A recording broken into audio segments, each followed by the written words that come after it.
Taha'a, and took 33 hours of total travel time. 3 airplanes, 3 airlines. Went through a lot of hassle because French Polynesia has been closed down most of the summer. They reopened on July 15th, and so they've been open almost a month. They had an increase of COVID cases, and we were worried they would shut back down again. We had the airlines cancel and change our flights several times, so what we ended up with is nowhere close to what we had originally planned. Yeah, and then we had to do the pre-test, the pre-COVID test, and get our brains poked. And that was a stressor. Yeah, it was a hassle because most places in Houston, the results, they were saying 3 to 10 days, and we had to have this done 3 days before we traveled and have proof of a negative COVID test. And so finding a facility to do it, and then I had to bug the facility to get our results. The day before we left, we had results. Mm-hmm. And then when we got to Rayati, right, they gave us the little packet. Or that was Tahiti. They gave us a little packet to do our self-test, which we have to do on the 24th. Yeah, so it's an adventure. Taha'a is not a tourist island. You'll see from our video when we go cycling around the island. There's no hotels. There's one hotel that's off on an island. It's like a little resort island. Other than that, there's no hotels. There's what they call little pensions, Airbnbs, VRBOs that are scattered around the island. That's what we're actually staying in. It's an Airbnb, and we have a host. He's been really nice, and we'll give you more on that later. Oh, and then getting to Taha'a, the ferry. Yeah. That was an experience. There's no names on any of the boats at the dock. The ferry was... Well, I had arranged ahead of time through Facebook for a taxi driver who met us at the airport when we arrived. Took us from the airport to the marina, which is about a mile. Mm-hmm. And that was about a $15 fare. And then we got on the boat. No one collected tickets. There's no one selling tickets. There's no names. There's no life preservers. There's nothing. No uniforms. And then we take off, and after we get underway, a guy comes around. He takes money from us.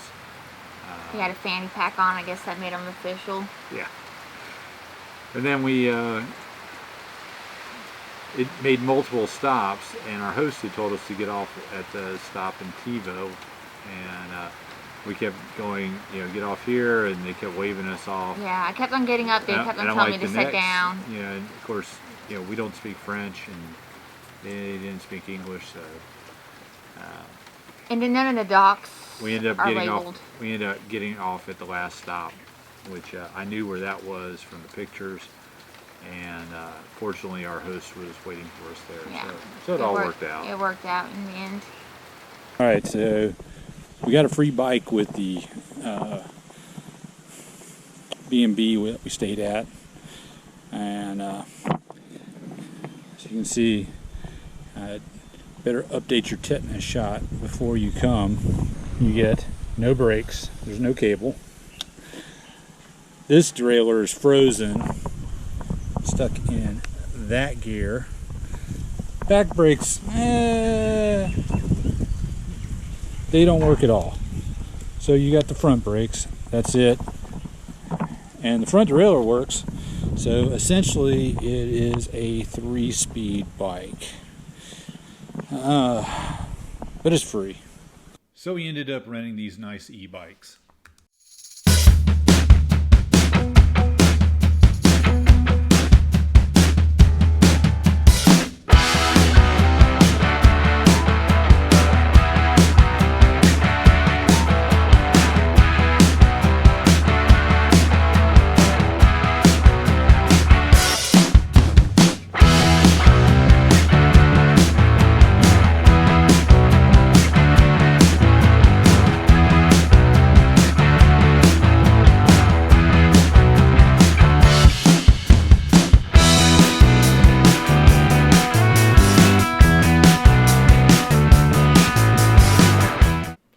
first stop is a local distillery making rum from sugarcane. So we are making the rum with the sugarcane. That's the raw product we use to make the rum. And this variety is a bit special because it's coming from Polynesia, and that's also the first variety which was around the world. It's coming from Southeast Asia at the very beginning, and then it came in Polynesia, and finally all around the world. So that's the mother. And it's, as you can see, it's very tiny and red, but it's very juicy and fruity, so it's perfect to transform it as a drink. We are working with about 50 different families in this island. They are growing the sugarcane in their own plantations, and we are buying their production, which is very great for the local economy as well. And then we are starting the transformation with this machine. So this is our press.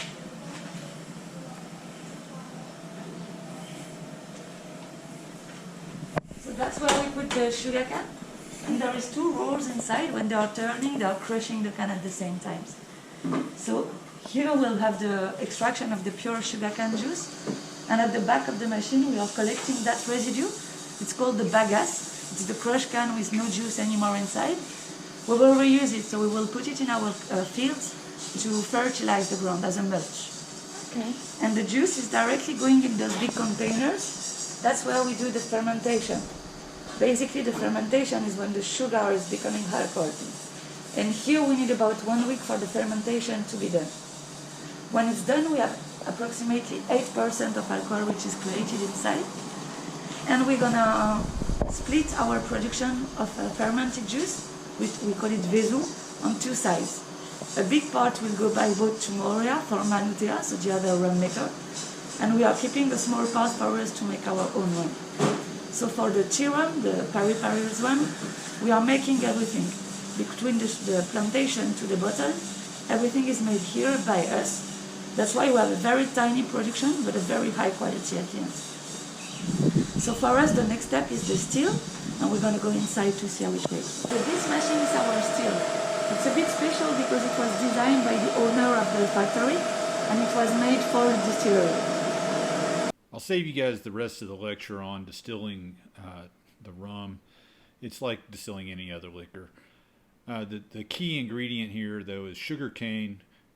Unlike the rum made from molasses or just raw sugar in the Caribbean, it does give it a unique flavor.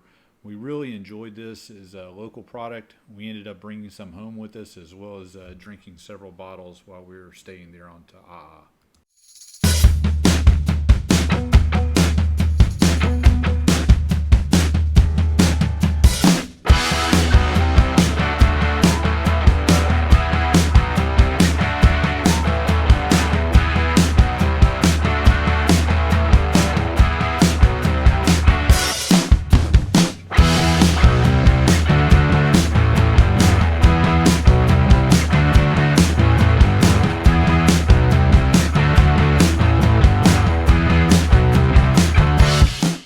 Anytime you touch land in French Polynesia, there's two given activities that will be there waiting for you. One is the vanilla plantation, and two is the pearl farm. This is our stop at the pearl farm. Bora Bora off there in the distance, just beautiful scenery. You can see multiple colors of blues in the lagoon. You see the mooring balls where they have the oyster beds hung from. It was a great experience for us, and definitely worth the stop just for the beauty alone. It's just breathtaking. Here's the dock where they transport the oysters to and from the beds. Great place for looking at tropical fish. The spoils from the process, they actually dump overboard there, so it acts like it feeds the fish and it attracts a lot. So here we're going to take you inside and let you go through the process of pearl making with us. Turned out the audio on the pearl manufacturing process didn't really work for us with the mask in place and a little bit of a language barrier. It's not really that coherent. We enjoyed it. They'll take you through the whole process from start to finish, from how they culture the pearls and how they grade them based on size, color, and shape. Then they let you go through the boutique and you can pick some out. prices were just a little bit high. They kind of pander to the tourist trade here. We found better deals at the marketplace there in Papaheti on Tahiti, and that's where we actually bought Patricia her black pearl earrings. But it is interesting and worth the visit. The day ends back at our bungalow Airbnb, where we have a few drinks and watch the sunset, Bora Bora off in the distance. Tune in next week for part 2 of Taha'a.